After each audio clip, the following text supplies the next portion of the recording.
for the ITI students who have dropped out, who have not dropped out but gone to ITI after completing class 8 or class 10. And then there is no means for them to get integrated into the formal education system or for their further vertical mobility. So once they have this kind of system where their skill-based credits are recognized, then they probably can go for the higher education also, or they can go for the jobs which have those demands. So this is the basic framework for under which the ministry is working, and the integration up to at the various levels is taking place, and we are focusing on developing the skills. As of now, this scheme has been approved in about 7,500 schools throughout the country, and out of which almost half have been approved in this current financial year itself. So from that you can assess that the kind of push that we are trying to give to the vocational education integration with the school education. And this 7,500 schools would create a capacity of about 1.5 million students to skill them.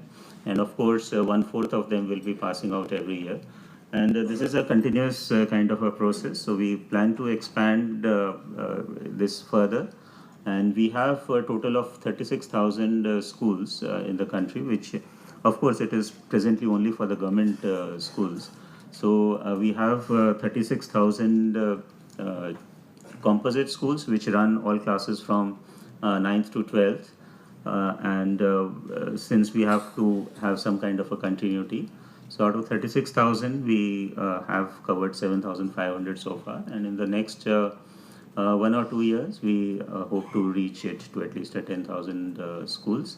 So this way we are expanding the capacity as well as integrating with the industry and with the academia for as well as with higher education sector, so that the children, the students who gain these skills can go either for job employment, or they can go for higher education, or even take up entrepreneurship, because the assessment and the certification, that is another important aspect.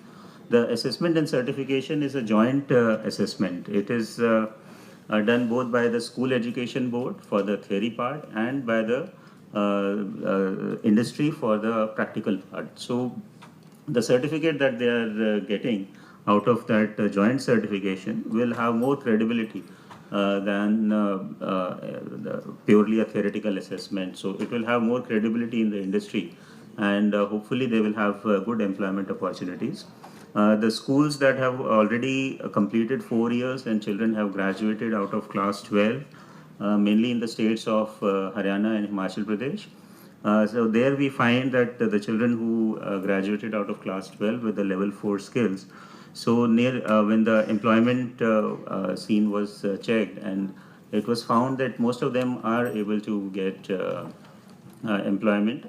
Nearly 100% of them who were willing and who wanted employment at that level were able to get employment. So this is the framework under which the ministry is working, and I hope that with the greater expansion and the greater once the sector skill councils and their certificates and their credibility is well established, so these certificates, which are as per the NSQF framework, which is internationally recognized, so they will have a lot of opportunities not only in the country but even outside the country.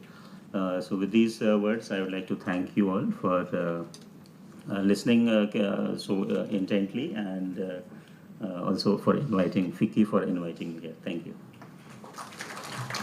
Thank you, Mr. Manish. Now we'll have Ms. Shabnam Sinha, Senior Education Institutional Development Specialist, the World Bank. She has done considerable work in this particular area and is in the process of looking at a very large loan or grant to the Government of India. Ms. Shabnam Sinha. Thank you, Mon. As I was listening to the presentations, and also I'm very conscious of what the topic of the discussion today, which is education and skills. So the World Bank is invested in what we call the entire life cycle approach in India. We start from the elementary education, from class 1 up till higher education. And therefore, we are now going to be investing very heavily, as you heard even in the inaugural session, in the skills segment. So the stock and the flow that moves into this segment is very heavily dependent on what comes from the education sector. The skills that we are talking about is not just psychomotor. We are looking at cognitive, non-cognitive skills. So there are certain skill deficits which are accumulating in the system since a very long time. And while we have been invested in this area, and the government has done very phenomenal work in terms of providing inclusion, in providing participation to people from disadvantaged sections. But one of the problems that we've identified and we are struggling with, along with the government, is on enhancing the quality of education so that you could get people with the relevant skills who could move into the skills segment. Now, the World Bank concluded a value for money analysis of every dollar spent and what is the value that we get. Now, one of the problems that the elementary education sector is struggling with is that after right to education, it doesn't have access to preschool education. Therefore, you start from class 1 without having any intervention or in any way into the preschool segment. So you get children who do not have the requisite capacities or the skills or any kind of communication skills or literacy or numeracy skills who are coming into the education system. And therefore this this accumulation of this lack of the skills deficit is moving upwards and then informs the entire skill development segment. So we tried to look at what was the learning outcomes at class 5 in 2011 and 12, and using the same methodology, what was the outcome in 2014-15. And very sadly, we found that it has gone down by about 6 to 33 points from the two intervening years. Even in the secondary education, I think there is a general dip in the average achievement of kids from the average level, that is out of 500 scorecard, they would get less than 250. That is the majority of the children. So this skills deficit is a problem, and especially at the pre-primary education, if we spend $1 in pre-primary, we get 25. The return is 1:25. But somehow the investment in the preschool education is not sufficient or not optimal. And the other problem is that low learning levels that is being accumulating is reducing the marketability or the wage earning by an individual by 11.9%. That's the analysis that we did. So it's a problem. So therefore it affects the stock and the flow of the people who are coming into the labor market. Since we are preparing this large project that I was talking about to the Ministry of Skills Development, we try to do an analysis of what is the stock and the flow into the system. Now, there are about 197 million people who are young and old who are illiterate. We have, which is flowing into the labor market. So these are issues that we are struggling with. So now I'll quickly talk about the project that we are now supporting the Ministry of Skills Development on. So we did our own analysis, and it's taken about a year for us to also come to an understanding as to what the issues were. So we realized that first we need to set the institutional mechanisms in place. So our support is going towards putting in place also certain parameters around the ministry itself as to how it can better organize itself, have a project management unit which could strengthen the ministry functioning. Then we are supporting the National Skills Development Agency to make sure that the National Skill Qualification Framework, which is still not completely rolled out, has to be rolled out across the country. And we would be supporting only those programs which we call are market relevant. So market relevant programs are going to be only those which are NSQF compliant. So it would be good if from the forum of FICCI you could also inform that even employers should try and hire people who are training through NSQF compliant institutions. NSDA has also got a mandate which is pretty large, which somehow was a little truncated. So we are trying to make sure that we strengthen that.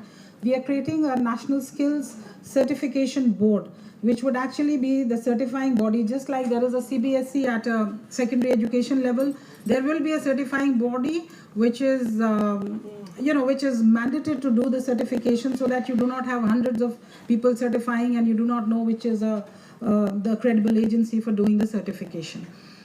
A large chunk of our support is also going towards the National Skill Development Corporation, strengthening the sector skills councils, and creating certain centers of excellence where there would be, for example, there's a manufacturing sector or a shipbuilding sector. So obviously every training provider would perhaps not have access to those kinds of big machinery.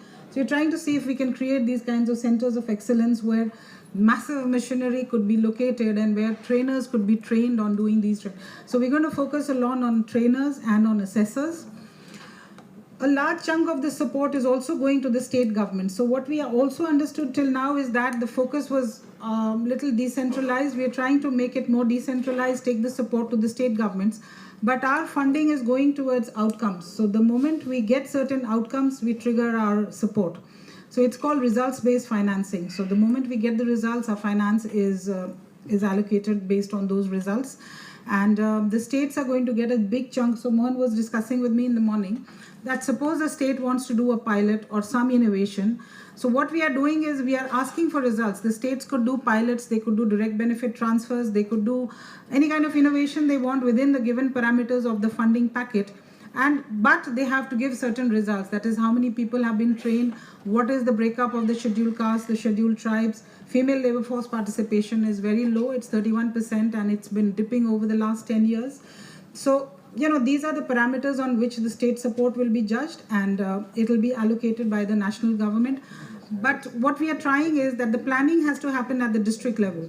So therefore, I had a very interesting experience in Gujarat, where we went to a district and we found the moment an industry is opened in Gujarat, they have to give a 5-year projection of how many jobs they are going to create and what is their requirement, labor force requirement. And accordingly, the skilling ministry gets into the act.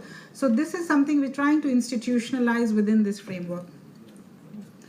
We're trying to strengthen the labor market information system. You might have heard a lot about the LMIS, but we still feel that it's pretty much in its embryonic stage, and we are trying to connect it with the state MISs and also with the skills MIS system of the NSDC. So that's something which is going to cover, so that at every level there are information systems which are credible, and you know how many people are being skilled, and you have access to the training providers.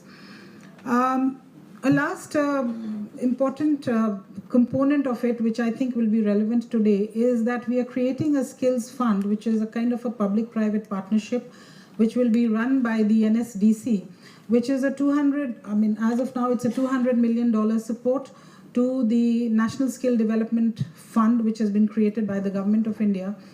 It's a seed funding for triggering of corporate support through corporate social responsibility.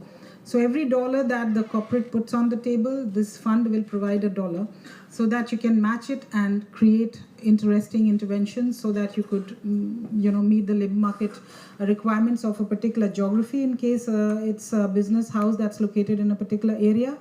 And as the secretary told in the morning, branding will be provided to the private sector. So it will be branded as per the private sector requirement, but it will be joint funding.